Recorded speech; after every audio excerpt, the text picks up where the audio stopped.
WWE के wrestler Rinku Rajput पहुंचे वृंदावन, कहा ब्रज की रज लगाकर होता है सौभाग्य प्राप्त। अमेरिका में रहकर भारत का झंडा बुलंद करने वाले भदोही के रिंकू सिंह WWE के रेसलर हैं। रिंकू सिंह भारतीय पहलवान के तौर पर अपनी ताकत का जलवा दिखाते हैं। रिंकू सिंह आज विश्व प्रसिद्ध ठाकुर बांके बिहारी मंदिर पहुंचे। रिंकू ठाकुर जी को टकटकी बांधकर काफी देर तक निहारते रहे। इसके बाद रिंकू ने अपने सर से पगड़ी उतारकर ठाकुर जी की धेरी पर रखकर आशीर्वाद लिया। वहीं सेवाहित गोस्वामी द्वारा रिंकू को ठाकुर जी का प्रसाद, अंग, वस्त्र और प्रसाद भेंट किया गया।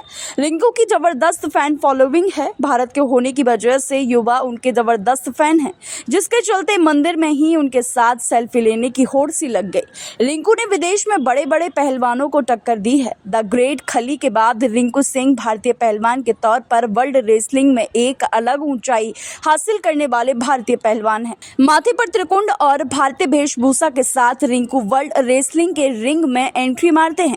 जॉन सीना, द ग्रेट खली समेत कई पहलवानों के साथ उन्होंने लड़ाइयां भी लड़ी हैं। रिंकू अमेरिका में ही रहते हैं और समय समय पर भारत आते रहते हैं। इन दिनों वे भारत आए हुए हैं और आज मथुरा पहुंचे थे।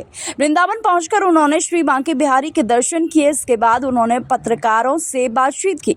वहीं रिंकू ने कहा कि जीवन में जब भी कोई ऊंचाई प्राप्त होती है तो भारत के साधु संतों और ठाकुर जी की कृपा से होती है, और जब मैं भारत आता हूं तो नाथ के दर्शन करने के सौभाग्य प्राप्त होते हैं। वैसे तो ठाकुर जी हर जगह हैं, लेकिन वृंदावन की रज लगाने का जो सौभाग्य प्राप्त होता है वो कुछ अलग है।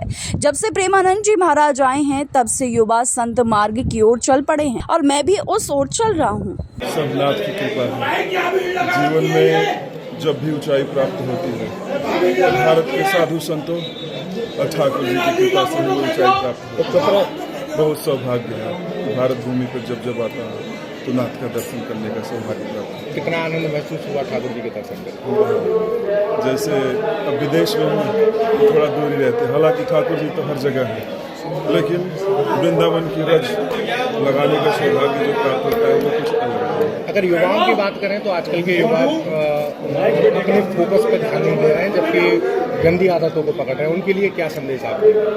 मुझे जहाँ तक लगता है कि जब से हमारे श्री प्रेमानंद जी महाराज जी ने यहाँ पे आए वृंदावन में, तब से भारत भूमि के जितने भी युवा हैं वो सत्य मार्ग पर चल रहे हैं, बढ़ रहे हैं। मैं स्वयं उस तरफ बढ़ रहा हूँ जी।